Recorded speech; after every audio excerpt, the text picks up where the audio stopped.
제목이 병원 같은 교회 의사 되신 예수님이라는 제목으로 우리 함께 묵상을 하면서 한 주간 또 승리할 수 있는 말씀을 붙드시기를 바랍니다. 네. 교회 생활을 하다 보면 진짜 힘든 순간이 있어요. 여러 가지 이제 상황들을 직면할 때 어떻게 이런 일이 일어날 수 있을까라고 하는 일들이 많이 생기는데 그 사역이 많을 때에 그런 부분들이 생기는 게 아니더라는 겁니다. 실망할 때가 있어서 그래요. 실망할 때. 어떻게, 집사님이 어떻게 그럴 수 있나? 이런 생각이 들 때가 혹시 한 번씩 있지 않습니까? 목사님이 어떻게 그럴 수 있나? 이런 생각이 들 때가 있죠. 야, 목사님이니까, 그럴 수 있다. 이런 생각은 우리 성지교회에 자주 들 줄로 믿습니다. 네. 목사님이 그럴 수 있나? 이런 생각이 드니까 마음에 실망이 듭니다. 그래서 이제 어떤 경우에는 떠나기도 하고 또 종교 자체를 버리는 경우들이 생기는 겁니다. 왜 그런 일들이 일어나는가 하면 그게 바로 교회에 대하여 가지고 있는 비성경적인 교회관 때문에 그래요. 비성경적인 교회관. 이게 성경으로 나타난 것도 아닌데 교회는 이래야 된다라고 하는 이상주의들이 우리 생각 속에 가득 포함되어져 있어서 그런 거예요. 그래서 목사님은 거룩해야 되고 집사님은 완전히 성결한 삶을 살아야 돼 라고 하는 생각을 가지고 있단 말이죠.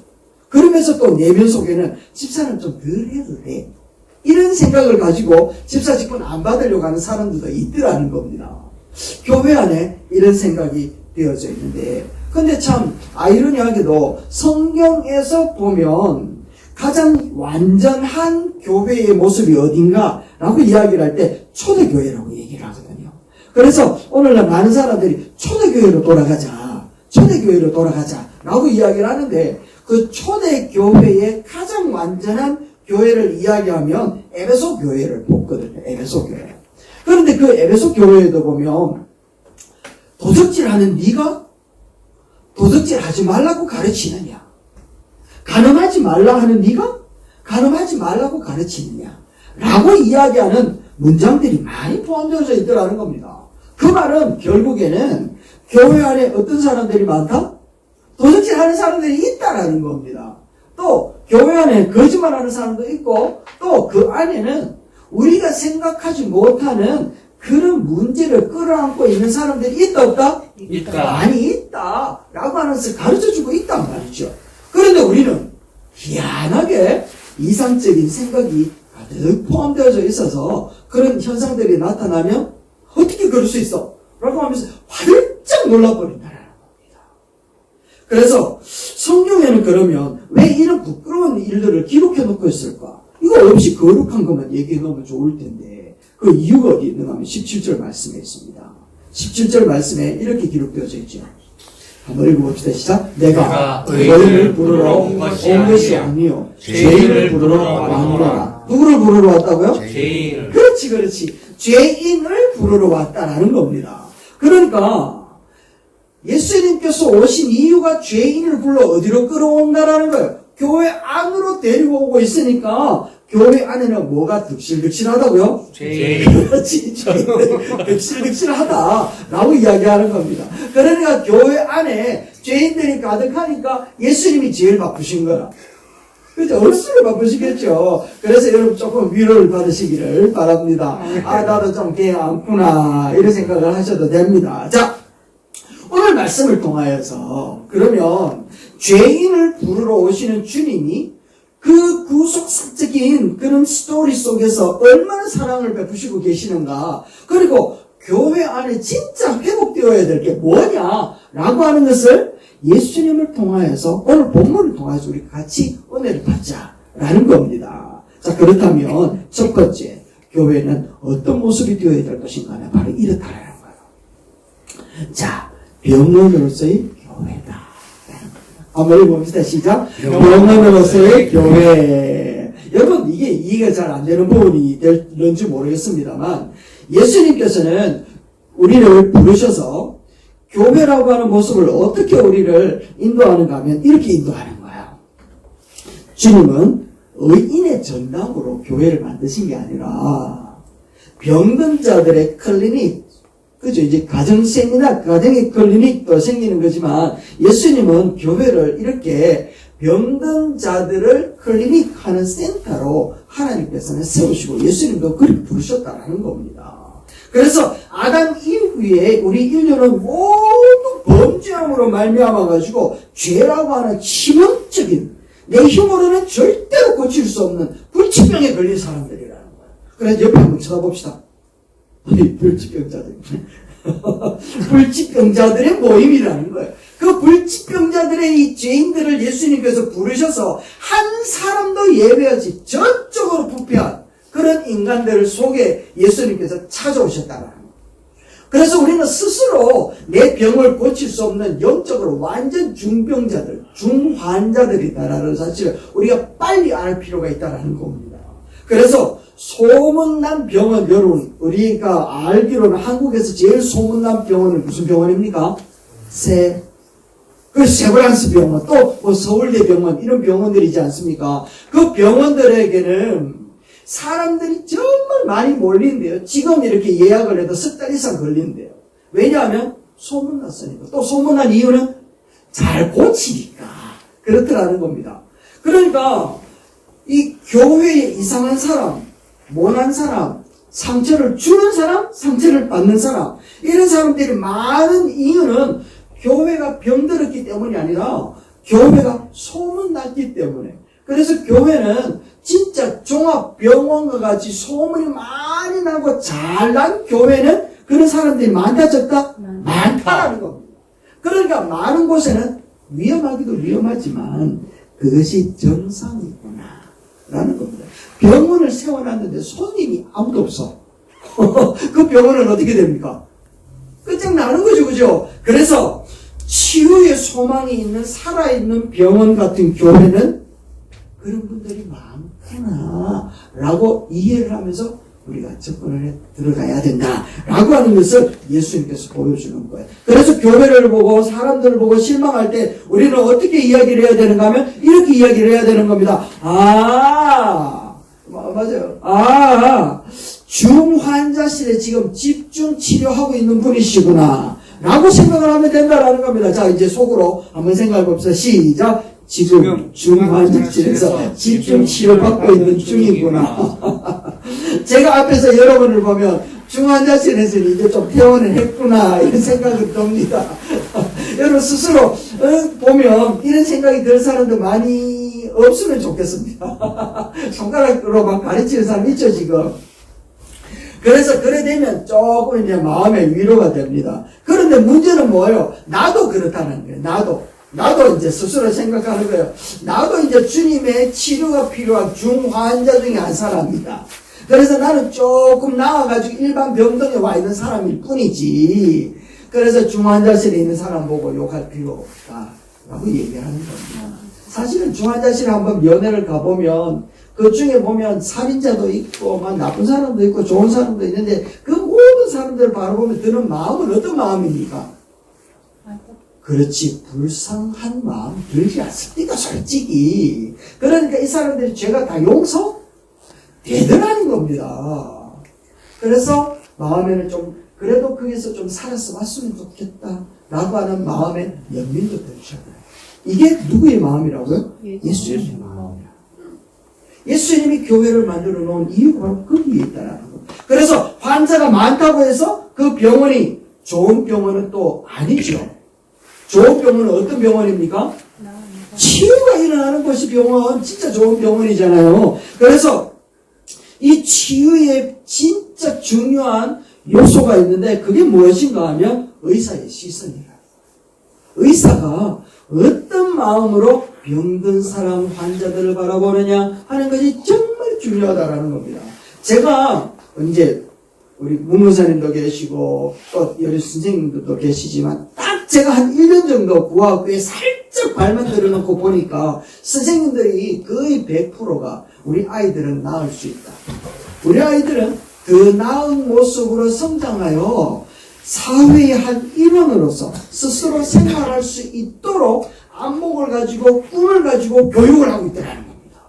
깜짝 놀랐습니다. 물론 놀란 일은 아니죠. 모두가 그런 일들, 그런 부분들이니까. 그러니까 이 아이들이 나중에 어떤 모습이 될까라고 하는 그런 청사진을 그려놓고 지금 접근해 나가는데, 선생님, 교육을 그렇게 하면 됩니까? 라고 물어보니까 하는 말씀이 무엇인가 하면, 이 아이의 장애는 이렇게 접근에 들어가야 다음 스텝을 밟을 수 있습니다. 라고 얘기하는 겁니다. 깜짝 놀랐죠, 저는. 그렇구나. 그런 안목을 갖고 있으니까 아이들을 향한 손길과 말투가 달라지더라고요. 그래서 예수님께서도 실제로 이 땅에 오셔서 어떤 시선으로 바라보셨는가 하면 2장 14절 말씀에 이렇게 이야기하고 있더라고요. 한번 읽어봅시다. 시작. 레위가 세관에 앉아있는 것을 보시고 이르시되 나를 따르라 하시니 일어나 따르리라. 다시 한번 일어나 따르리라. 아멘 아멘. 그러니까 주님은 모든 사람들이 외면하고 있는 세리라고 하는 이 레위를 찾아가셔서 보셨는데 그냥 보신 게 아니라는 겁니다. 그냥 보신 게 아니라 세상을 착취하는 세리로 사람들을 다 봤는데 주님은요 그 사람 안에서 사복음서에 나오는 첫 번째 복음서 이름이 뭡니까? 마태복음을 기록할 수 있는 사람으로 보셨던 거예요. 아멘. 그래서 그 레위를 찾아가신 거예요. 아멘. 그래서 우리 교회가 두 번째 예수님에게 배워야 될 시선, 예수님의 안목이 어떤 안목인가 하면 바로 이런 모습이라는 거예요. 예수님의 시선. 이 시선은요, 하나님께서 범죄하였고 죄 가운데 있지만 그 내면 속에 아직도 보존되어져 있는 하나님의 창조물이라고 하는, 하나님의 거룩한 창조물이라고 하는 그 대상에 집중하여 있다. 아멘. 할렐루야. 아멘. 이 안목을 가지시기를 주의 이름으로 축원합니다. 그래서 나는 안 돼! 라고 생각하는 게 아니라 나는 돼! 라고 이야기하는 겁니다. 그래서 우리 기독교에는 딱 두 글자를 웬만하면 쓰지 말아야 되는데 안자하고 못자랍니다. 아시겠죠? 안자하고 못자를 우리는 빼먹고 살아야 돼. 그러니까 우리는 돼! 뭐만 빼면 돼? 안자를 빼. 그 안자를 넣으면 안 돼! 못해! 거기에서 안자하고 못자를 빼야 되는 거. 우리는 돼! 우리는 해! 이렇게 돼야 된다는 거예요. 그래서 기독교 내에 성경에 안자와 못자를 딱 빼면 돼! 해! 이렇게 된다는 겁니다. 자, 그래서 예수님께서는 레위가 가지고 있는 현재의 모습을 본 것이 아니라 하나님의 손길로 빚어질 미래를 봤다라는 겁니다. 할렐루야. 이 안목이 예수님의 시선이었고 병원이었던 병원 안에서 치유되어져야 되는 의사들, 교회가 가져야 되는 안목이라는 겁니다.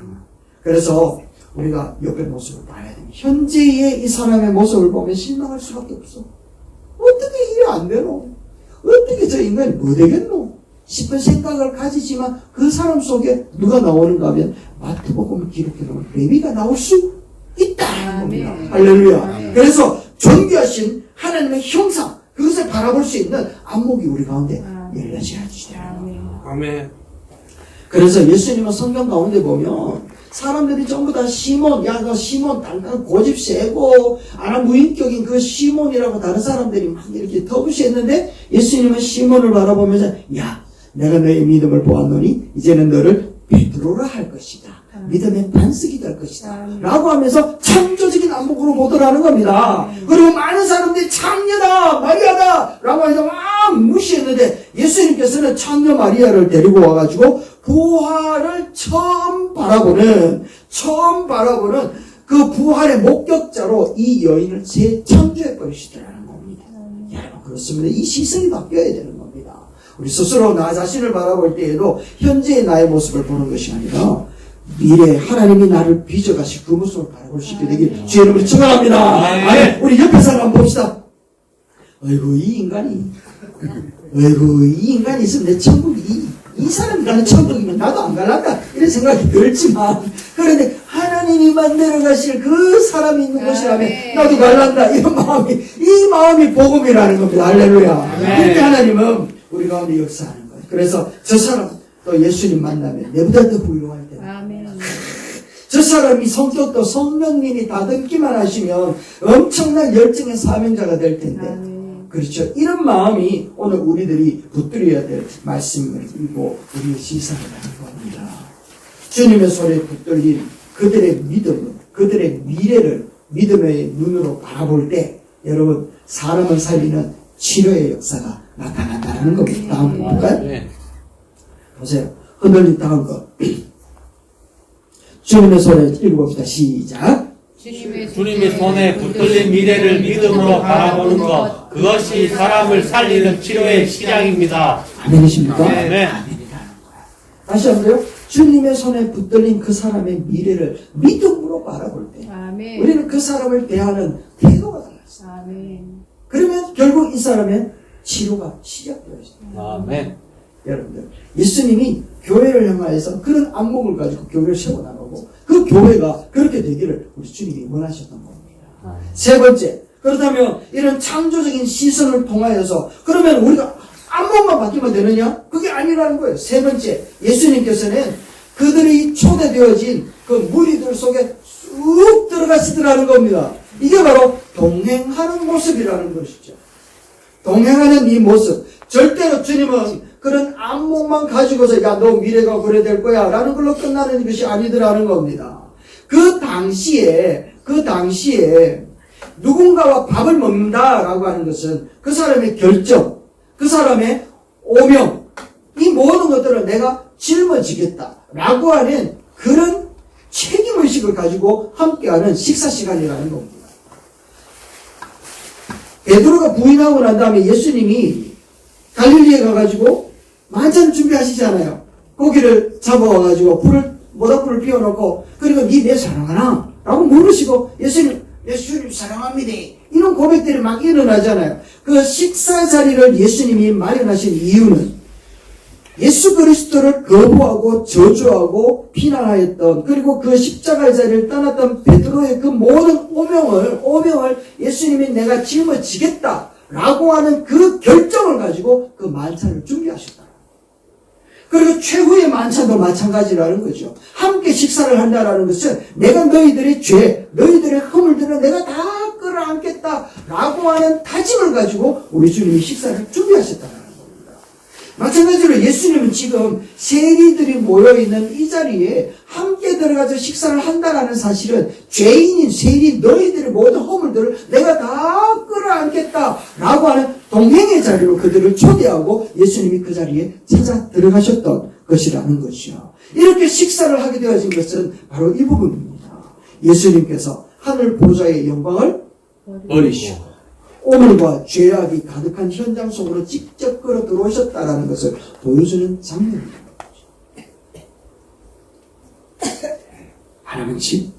하나만 질문을 해볼까요?